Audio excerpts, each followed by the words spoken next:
Juče smo završili za nekih preko 60 naših građana građevinske dozvole i reakcije ljudi su ono što mi vjerujemo i znamo od početka da je to, a to je da je životno pitanje njima riješeno. Ljudi počinju da grade kuće i ako saberete da smo do sad preko 300 građevinskih dozvola izdali, mi možemo reći da smo dali besplatno građevinske dozvole za gotovo jedan Petričevac ili Motike ili bilo koje naselje. Gotovo to je jedno novo naselje.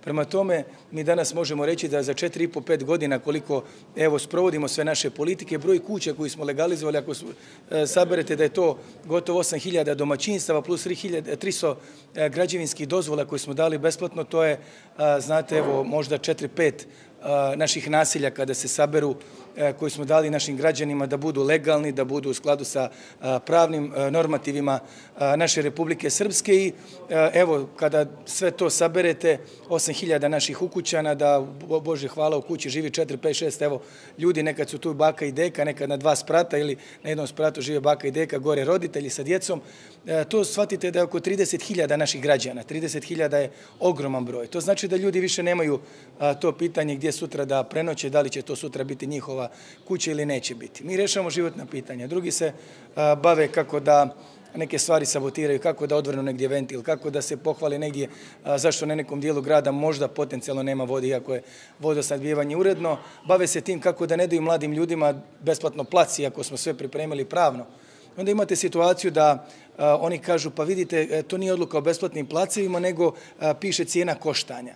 Mi moramo napisati cijenu koštanja zato što zakon o stvarnim pravima nije usvojen, koji treba da kaže da placi mogu ići besplatno. A onda mi tu cijenu simbolično od 5 maraka koju bismo stavili, bismo subvencionisali iz budžeta tako da bi to naše građane koštalo 0 maraka. Ali SNSD u Banja Luci, taj jedan od odbornika Talić, direktor sportskog centra Borik, tu nije htio da tako pročita i da vidi, onda samo pričaju verziju kako nešto da ne urade. Mi idemo dalje, mi smo fokusirani na ove ljude, da oni budu zadovoljni, da danas uručimo novih 50-60 rješenja o legalizaciji, da dođemo na iznos 10, 12, 15 hiljada koliko je ukupno. Davno smo prešli preko 50% riješenih legalizacija.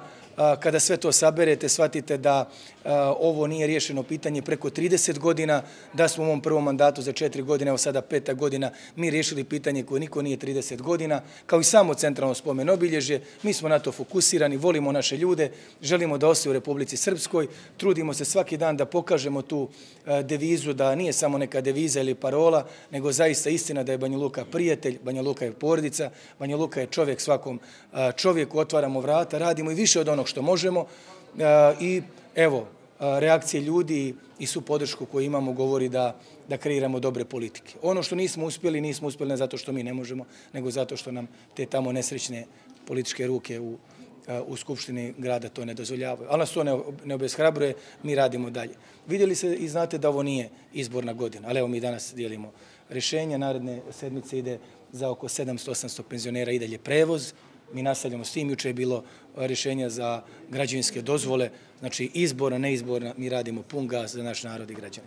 Dobar dan, ja sam Dalibor Dakić, danas sam dobio legalizaciju za objekat, nekad prošle godine smo kupili kuću, tako da nije bila legalizovana i ušli smo u legalizaciju.